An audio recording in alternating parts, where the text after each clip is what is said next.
maybe. However, with very brief, you only got 40, 30 minutes, 30, about 4 minutes now. So we should be able to fill in 34 minutes.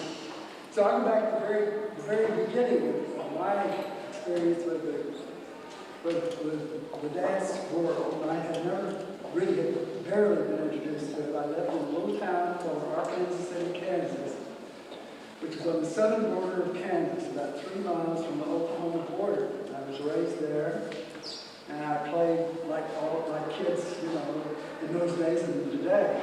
Played everything. I was probably maybe there were a couple of other kids, a couple of girls and another boy who played the piano a little bit.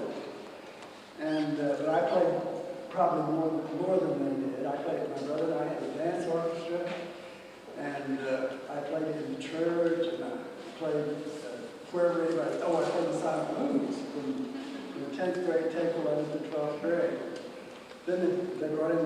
I was going to be a theater organist, and then of course they invented the sound movies and stuff, and so that great career was shattered. Luckily. And so then I started studying. I went to a very small college right close to the little town called Winfield, Kansas, where they had a parochial school. I think it was a Christian, one of those denominational schools. They had a good music department, and I had a good organ teacher there. So I studied. I didn't really go to school there, but I just took private lessons from this lady. And then I was, playing and doing everything. I could play at church and anything, dance orchestra, because we did all of that. And in the middle of this, there was a young lady who lived in the town, whose father was a prominent doctor, who had gone to New York and had gotten herself into the Denishon Company. And she had gone to Europe with the Denishon Company, and not to Europe, to India, the whole Orient. I think it over there a year or so. This is in 1928, I guess. And then they came back from the Orient, and her father developed cancer, and she had to go home to take care of it. But she was Ted Shaw's, after Ted Shaw and Lucy and separated, she was his partner, so she was a very good dancer. And so she wanted to dance around a bit. So since I was only dancing now, I was contacted to see if I would be interested to come. So I said, sure. Of course, I hadn't anything. It was depression. I was in the middle of depression. And nobody had any money. Nobody had jobs. If you earned $5 for playing a dance for 4 hours, you were lucky. But anyway, I was taking any kind of job I could. So she engaged me to play. She had been engaged to do a concert in Oklahoma City. That big stuff thing from Arkansas City. So I said, well, I'd love to do that. So we went to Oklahoma City, and she did a performance. She was fine, and I was fine. Everything went very well. And we didn't get booed or anything. Everything went well. And so the next year, I was the organist of the Presbyterian Church in this little town. My brother had a choir at the Presbyterian Church. And so we dreamed up the idea of having an Easter pageant, which would have dancing in the Presbyterian Church in Arkansas City in 1933. And this was really unheard of, but we didn't see a reason why they shouldn't have dancing in the Presbyterian Church in 1933. So we went ahead, and we asked this girl. Her name was Ernestine Day. We asked her if she would dance the role of Mary Magdalene according to the tune. So she did the choreography. I wrote the music for it. My brother conducted the choir. So that's all we didn't have any mixed media like movies or percussion or any of that stuff. We just had the organ and this lovely woman doing the role of Mary Magdalene. Well, it just so happened that Ted Shaw came through town at the time that we were going to do this. On that weekend, he was on his way to Dallas to San Antonio to do a some kind of bicentennial celebration or something like that. And he came through, and he was a house guest of this lady, Ernestine Day. And so she dragged him out to this performance. And so he thought if he brought with him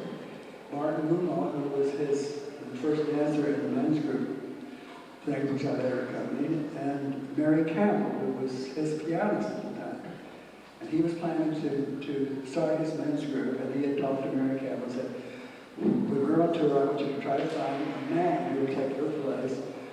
Well, she said she didn't want to be in the group of men dancers. She wanted to get out, or she was just trying to get out.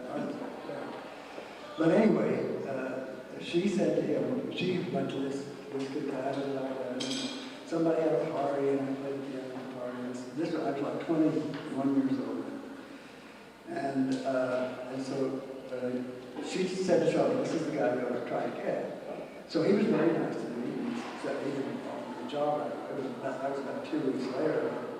This letter from him saying that he was very impressed, and that Mary Campbell was very impressed, and he wanted to offer me this job to come to Jacob's Pillow. Well, what with the depression and everything, getting away from this little town in Kansas, right in the middle. This was at Easter time in 1933. And Roosevelt had just closed banks. And I didn't really wasn't aware of all this, of course, at that time. All I knew was that I was managing to get along, but I wanted to get away from this town. I didn't have money enough to go away to college or go to conservatory or anything like that, which was probably what I should have done. But anyway, I went to Lee, Massachusetts, and I've been there practically ever since in case they could get rid of me. I was away from Jacobsville in Massachusetts from I was there from 1933 until he disbanded the men's group in 1940, and then Ballet Theater came into, they leased Jacobsville as a training place during the summer of 1941, and I was engaged to come to play for classes for Ann Doan and the tutor and Lucia Chase and those people. And I enjoyed it very much. It was my first introduction to ballet. Everything that Ted Schoen had been, what Ted Schoen did himself, because we didn't have outside teachers in the men's group that we taught these men everything that they were taught, he taught them, so we didn't have any outside. So the only influence that the only time I came under any other influence was in the year of 1941. Then 1942, we went to war. I got in the Army in June, I think it was July or something like that. 1942, and I didn't go back I didn't have anything to do with dancers or anything, or especially I was in the field activity. And I went to Officer Academy School, I got a captaincy finally. When I finally got out, I had a captaincy and didn't get killed. That was the good part about it. And I came out in 1946, and I went back because I didn't even know I could play, whether I could play the piano. Of course, we were not nearly as busy in those days as you are here. We didn't have things going on in every room, things going on different floors, and things. Everything was concentrated in one little area, and you knew where you were supposed to be, when you were supposed to be. So that's not a dig at anybody. I just mean that it was simpler then than it is now. It's more complex now. We didn't have any percussion. Well, we had percussion. We didn't have any what do you call that? Synchronous synthesizers and stuff. We didn't have, none of that had really been invented. Actually, even high fidelity had not been invented yet. We had so that one of the good things for a live performer, if you were good at it, was that you could get a job, because they had, if a dancer could draw an audience, could collect enough money to pay a live musician. And they couldn't get the Horowitz on the record, so they'd hire you know. So even though it didn't quite as well as Horowitz, but at least you get by. So that was one of the advantages of that time. That went on for about 10 years. Everything that came into Jacobsville Theater, the theater was built in 1942. And I have to say, in Ted Shaw's defense, that Jacobsville Theater, which if any of you have not, any of you have seen it, you know how impressive it is. If you have not seen it, you would be very surprised. He put that theater up in 1942, the year that the war was declared against Germany, and every kind of building supply was frozen. You couldn't get a nail, you couldn't buy screws, you couldn't buy doors, seats, you couldn't buy anything. And how he got that stuff, I don't know, he got it. Because he opened that theater And I was in basic training at Fort Lee, Maryland, and he got me a legal license to come and play for the opening of the theater at Jacksonville in the summer of 1942. And of course, he had quite a bit of, well, he had a lot of very persuasive personality to start with, and he had a lot of contacts, so that he was able to accomplish a lot of things that a lot of people might not have been able to. Anyway, he kept that theater running all during those war years, and then when the war was over, I went back I didn't really play the piano, so I said to him, I wrote him and I said, I'm going to be out of the Army. I knew by that time when I was going to be out, so I'll be out in time for the summer season. If you want, I'm not even sure I play the piano. If you want me to come and try and see if I can play well enough, at least to play for classes. So I got there in 1942, and I played for everything in the theater, anything that came on, because as I say, they didn't have any high fidelity stuff, any kind of sound equipment like is available now. They didn't have anything to reproduce sound. So even a broken down old war veteran could play the piano well enough to get by, and I did. So that's how that all worked out. Then I went away. I went to Argentina. I did some work in New York. And then I started going back to Jacksonville in 1955, and I haven't missed a summer at Jacksonville since 1955. Last summer I was there 8 weeks. This next summer I'll be there 6 weeks, but I only have to play an hour and a half class a day, and it's very simple, and it's more for longevity. They've got me there because I'm doing it. But it's a very gratifying thing. It's a beautiful place to be. And I let them all think I'm going to drop dead any minute, and so they're all very careful. I just let them think. So now, does anybody have any questions? That's about the story of my career. Yeah. Through all of the years that you've worked in the field, the styles and the relationships between teachers and musicians have of course evolved, and now I'm sure that there are some classes you could walk into where the relationship of the teacher and the musician is just completely diametrically opposed to what you've experienced in the past. But still, there must be some essence to it all, something that makes our working together with dancers common from the early years of modern dance to the present. I think that the thing that I have found out, which John Childs seemed not to agree with this morning, I think dance teachers have gotten better as far as understanding. Because I had teachers that I played for when I first started, and when I started playing for ballet, who would give you an exercise, you say, well, what speed would you like that? And well, first of all, you do this to indicate that you know, something like this. It gives you no rhythm at all. And then she'd do like this for Bachman, so you get a rhythm out of that. And things like that. I just didn't have any, because I never played for ballet, so I didn't, with Ted Shaw, you couldn't put that. I mean, had a note for it, you know. Not with those later people, Bruce Cunningham and all those people. They either skip beats or jump around it or something they don't pay attention to. But Ted Shaw was there. Every beat, every time there was a note, he was there on it. So I understood that. So it was difficult for me to work with ballet people who would expect to have the music played for them, and then theoretically they adapted themselves to it, but if it doesn't fit them, you hear about it. Right. You know what I mean?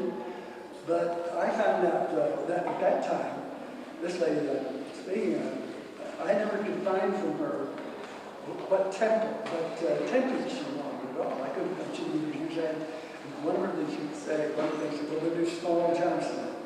And so I don't know, they were doing small jumps like this, or they would do small jumps like this, you know? So I said, well, how fast would you like to have this? Oh, about like this, because you always sang that too. Like Ranger King of of course, try to jump, you can't do it. So she had no conception of the rhythm, of what was actually happening in the body, and its relationship to the beat that was going to go on. But, you know, whether it was duple meter or treble meter or whatever. She had no conception of this. But I found out the trick that I played for a whole summer for 9 weeks. And after about 2 or 3 classes, probably, maybe not even that many, she was a good teacher. She produced students. You would have thought that she would. She had, first of all, she was an old Diaghilev woman. She was from the original ballet de Monte Carlo. And she was a girl in the court of ballet. But she was a marvelous teacher. And she knew what was wrong with their bodies when they would do something, but she didn't know anything about rhythm or anything. And she wasn't bad. I don't mean that she was mean or anything. Sometimes they are. She wasn't mean. She just didn't know what she was. And so I finally found out that she had good students in the class. And if you watched them, they knew how fast I picked this one girl out that I knew was good. And in fact, she would have the girl demonstrate sometimes before the thing started. I watched this girl, so I would get the tempo of this thing from this girl. So once I kind of got that, and then once you get into these, first of all, she had a format that she read through, that day after day. It was the same thing. So once you got into it, certainly by the end of the summer, I was not having trouble with her. I had a little fun because I was that. Because by following her prize students, I could keep with it. And she taught the ballet department from 1973 well, I was there in 1955 with her till 73, so she's that. And we got along fine. She produced very good students. But since then, we've had ballet teachers, and this is because those people come out of schools those people have studied dancing in universities where they have degrees and they have to take music courses. And they know. These teachers are getting so they know. And I sort of got what John said this morning. He thinks it's getting worse. I think it's getting better. Yeah. Somebody say something? Yeah. What advice do you have for people who are getting into the field now? What advice for People who are getting started in the field now. Well, I think it's a very difficult field. I think it's very difficult because, first of all, because of the economic situation in the world, I think the only way to get ahead now is to get yourself a degree, is to go to school, get yourself a degree in music or whatever, and especially if it's where there's a dance degree or a dance department, and try to get work with them, because once you can get a job as many of you have jobs with universities that are funded, there's money to pay for, but dancing schools, private dancing schools don't have the money anymore because, first of all, musicians are trying to are asking, and rightly so, the same amount of money per hour, like at the school where I worked in New York. I think they were paying their teachers like $18 an hour. But would you think they pay a musician $18 an hour? No, I think most they offered them was $10 an hour. And that doesn't a living, So I think it's difficult for anybody to break in as an accompanist, to break into the field now unless you go to school. I think it's true in any field of work. You gotta have a degree and work at it to get ahead in the economic world these days, I think. Any other questions? Yeah. What did you do in Argentina? I was in Argentina from 1949, and I think it was 49 and a half up 50. With a girl down there, whose name was Miriam Winslow. She had a company. Her father owned United Shoe Machinery in the United States, and it was cheaper for him to buy his daughter a ballet company in Argentina than it was to buy her a ballet company in the United States. So he sent her to Argentina. She hired Argentine dancers, and it was like Mexico today. Anyway, she hired a company, and she engaged me to come down as musical director of this company. And I stayed for a year and a half. Well, it wasn't going anyplace. It was a dead end. It was good company, they were real good dancing, but it was a dead end. There was nothing, but of course, the Colones were still there, so, and they were all anti-American down there, anyway, so it wasn't the hottest time in the world either. But that was the time. I came back in 1950. Jess? Yeah. You shared with me yesterday about halfway through your career, you sort of refurbished your education, and I want you to share that with the rest of the Well, group. after I came back from I had always wanted to go to school, even when I graduated from high school, I wanted to go to college. But there wasn't the emphasis at that time, in the 30s, there was not the emphasis on going to college. The people who went to college in those days were the son or daughter of the local president of the bank, or the guy who was president of the milling company, or people like that. The people who didn't have money were not, they didn't, at least I didn't know that's what was good, but I knew my parents didn't send me. And I had a brother and two sisters, and my older sister my folks had sent her to college for 1 year, and then she'd gone ahead and gotten her own education by herself, and she finally got her master's from Columbia, New York. But that happened way back in like 25 or something like that. So, but in 1930, my folks, there was no way my folks could send me to school. So there was not the emphasis on going to school. You never even thought, you didn't discuss it with people. You didn't say, well, what school are you going to go to when you graduate? Like all these kids do. They don't talk to one another about where they're going to go to school, and what school they're going to get into, or are they going to get into. But there wasn't that emphasis then. So, how did I get on that?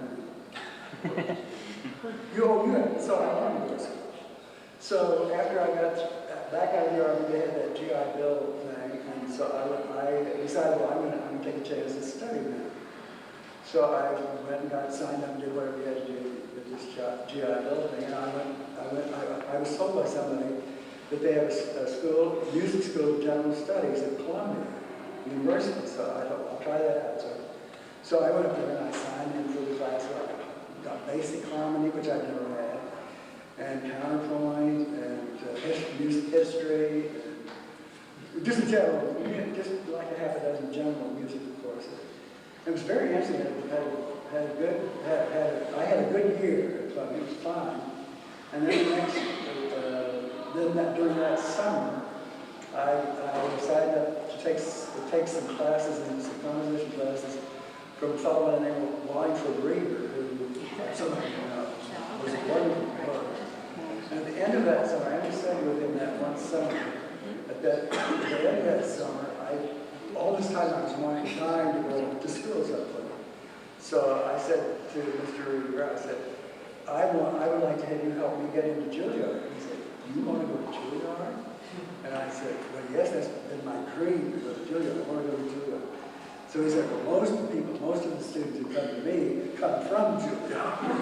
Because I still didn't quite get what he was talking about. But he said, if you want to go to Juilliard, I'll help you. So he did me recommendations. So I went to Juilliard. I was 4 years old. Those kids at Juilliard were 18 and 19. Probably John Charles was one of them. I was But they were brilliant, absolutely brilliant, and absolutely destroyed any confidence I had in myself, or any abilities I might have had to compete, to have this kind of competition.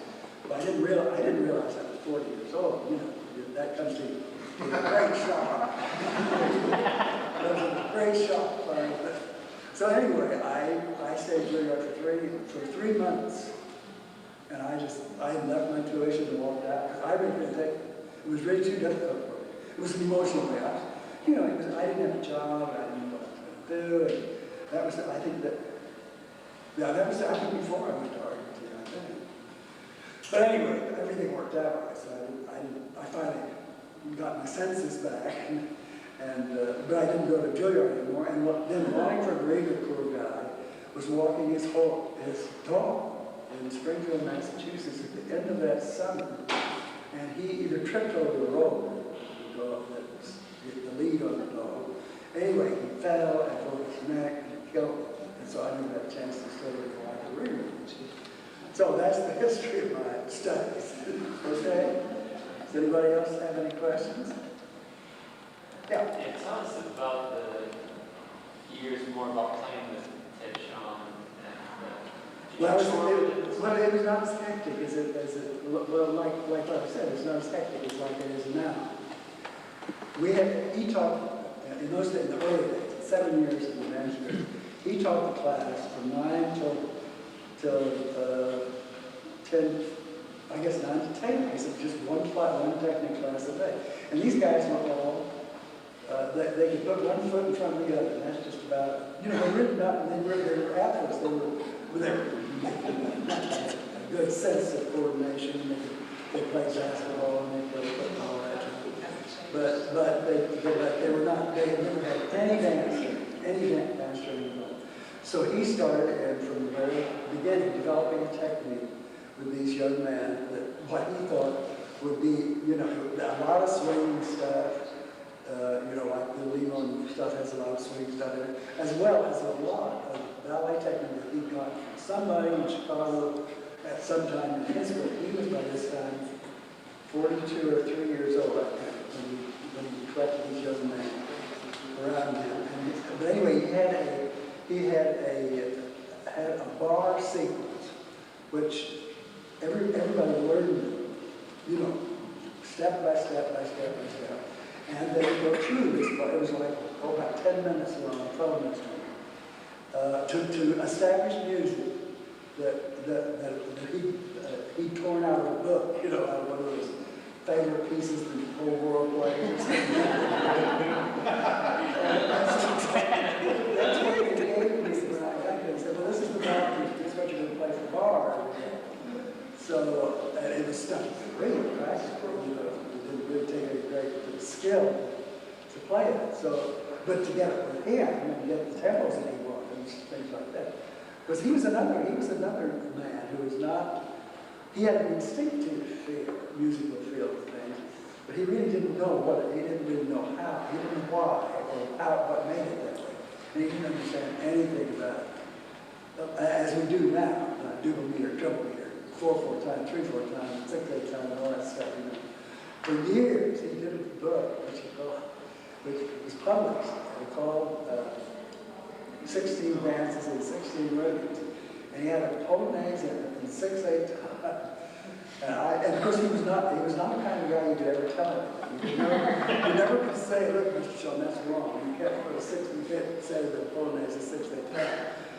You had to make him think it was his idea. I don't really know how but I think finally it got to the point where they were going to publish it, and somebody was going to come to him and say, Mr. Sean, the polonaise has never been in 6/8. Now isn't it? It's 3/4 time. Jump to but he was going 1, 2, 3, 4, 5, 6, 1, 2, 3. So he thinks it's a 6/8 time. Well, this is the thing, like John was trying to say this morning. We all, the whole thing of notation is a convenience for people, for me to tell you something. I can tell you that this measure is 4/4 time, and it's got 4 quarter notes, and 4 quarter notes go 1, 2, 3, 4, and it goes that way through the whole piece. But he doesn't necessarily know that maybe it's 2/4 for him. So he's going 1, 2, 1, 2. You see, so it's a convenience. And that's why you can't pin people. I don't think dancers are wrong when they do these things, because it's a convenience. It's as much a convenience for them to say, for him to have said it 6/8 times, that is to say, except he was the kind of man who couldn't tell that he was wrong. So that makes it more difficult. Okay? Did you have any sense when you were involved with him that you were establishing the history? No. He had great sense of what do you call that? Of future. Longevity.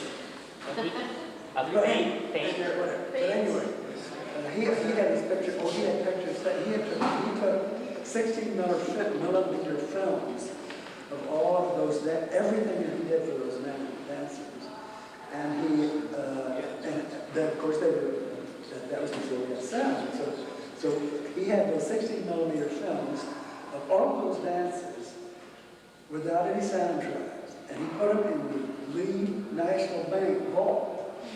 And it wasn't until 1972, after he died, and they started casting grants around, that Norton Owen found out about these things, but it was more complicated than that. But anyway, a lot of people had known that they were there. We all knew they were there, but we didn't think there was any money enough to make soundtracks. Anyway, Norton got NEA grants, and because I was still alive, to get me, and because I had done the original music for this thing, to then give me a grant to reconstruct music from these 16 millimeter films. Then these 16 millimeter, but in order to do this, before I could even have it, it had to be converted to, well, first of all, they were like those Charlie Chaplin movies that go so fast. So they had to slow this whole thing down with some technical procedure that I don't have any idea about. So they slowed the whole thing down on all of these ballads. Well, I didn't do for 7 years we did a whole evening's entertainment for all these pilots. And anyway, they slowed these 16 millimeter films down and converted, I think maybe they converted them, no, they slowed them down first, then converted them to videotapes. Then they sent me a videotape, and I had scraps of scores.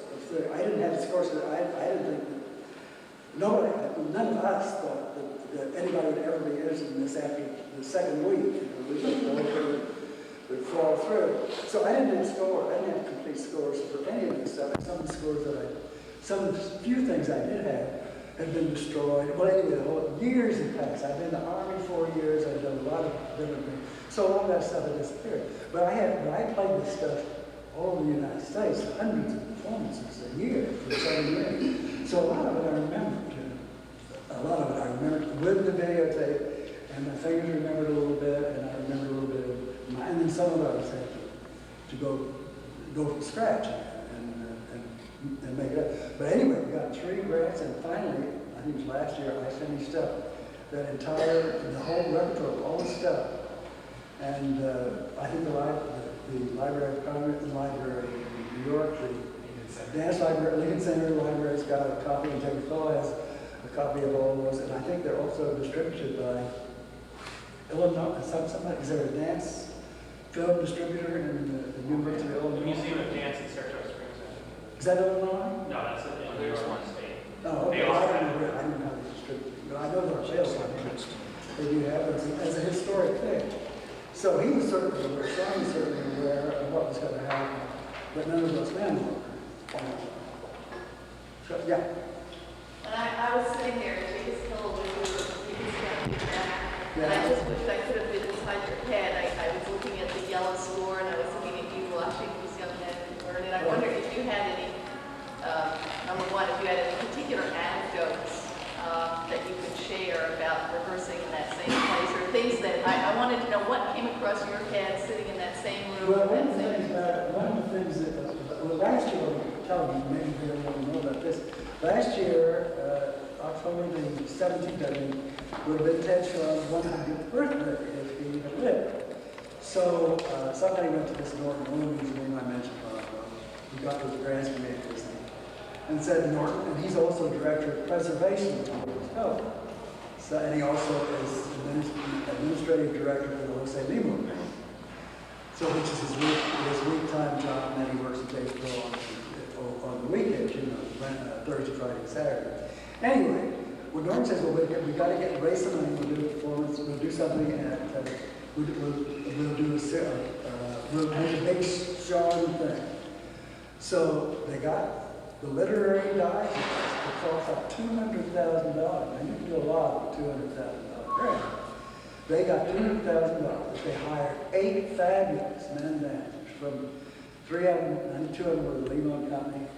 2 of them were from, what's that?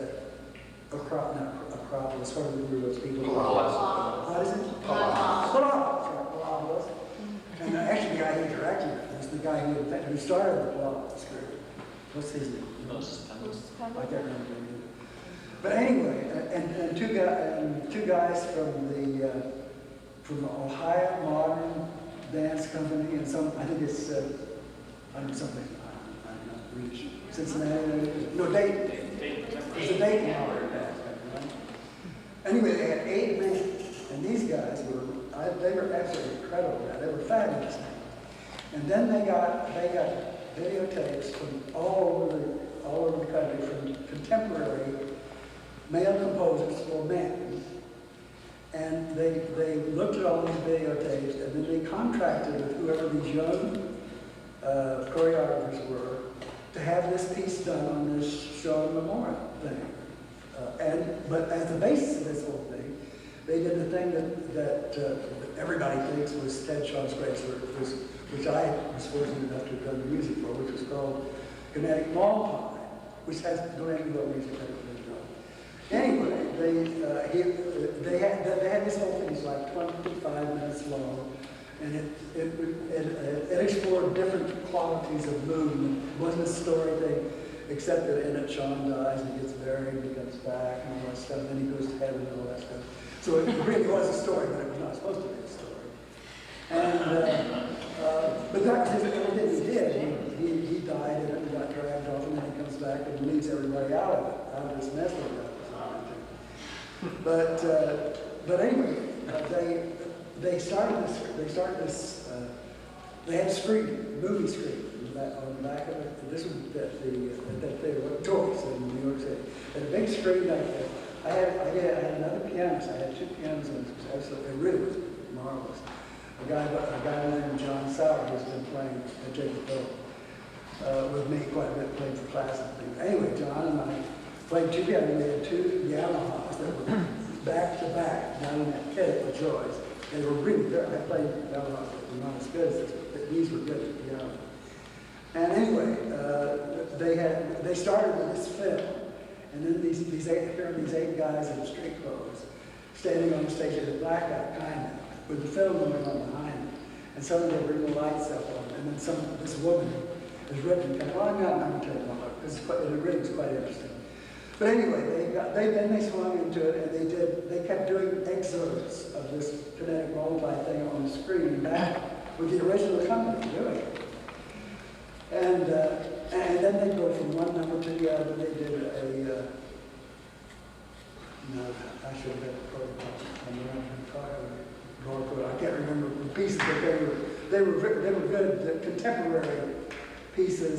One by Garth Fagan, Garth Fagan, the guy from Buffalo, Rochester. Garth Fagan and something by, well, I can't remember. But anyway, they had the whole program was designed to show what had grown out of what was going on the stage. So here's all this contemporary stuff. Some of them usually just awful, but some of it was good. But it was interesting because this is what had grown out of what was going on. And then at the end of it, I think these eight young men did these duets and trios and quartets and so forth. These numbers, and then finally, at the final thing, when they got to the end of the program, they all entered, and they cut the screen off, and they all come forward, and they do this dance that everybody's seen all the way through on the screen. And then the way he's done it was really incredible, because it was very simple. It was not complex movement like movement today in classes. It was not that. It was simpler, but it was as difficult, and to make it arresting, and make it eye-catching, it had to be done well. And they can't make fun of it. They have to do it like they mean, and they did it. It really was bad. Anyway, they sold that Joyce Theater out for seven. I sent you for seven performances at the Joyce Theater in New York, and then the management, they were trying to get tickets. They couldn't get tickets to it. So the management tried to get they got these all these boys on the stage. That Saturday after the Saturday night, they were going to have Saturday night and Sunday matinee night. So on Saturday, they got the guys on the stage and said, well, now, would you guys be willing to do 2 performances more if we could sell it? And they all talked about the pros and cons and things. And finally, the guy said, well, if you pay us enough, you pay us $500 a piece, we'll do 2 more performances. Well, management said, we don't even know we're going to sell the tickets. People are calling about it. We're not. We announced that nobody comes. Then well, you still have to pay us $500. So they do. But anyway, the point I'm getting at is that it was highly successful, and it could have done, and maybe it's just as well they didn't do 2 more performances, because they might not have sold that, Then they took it on the strength of that. They got very good press notices in all of them, in the Village Voice, and all papers, and New York Times and so forth. And then on the strength of that, they had it last summer at Jacobs Pillow, and John Sauer and I played for it there, and we did exactly the same performance that we had done in New York in the fall before. And now those young men have gone on a tour that's, I think it's like a rest of this the spring and it through it, and I don't know if they lay off in the summer, but until next fall on a tour. They just started, I think, like 5th, I think it's right now, 14th, 15th of January. Someplace like in California or something. They're in New York right Huh? now. They're in New York right now. They're in New York? They've been rehearsing. Yeah, so anything else? I think we're going to have to. Okay. But listen, Jess is here all weekend, and please take the opportunity to speak with him whenever you have a moment. And we're so glad you're here. Well, thank you very much.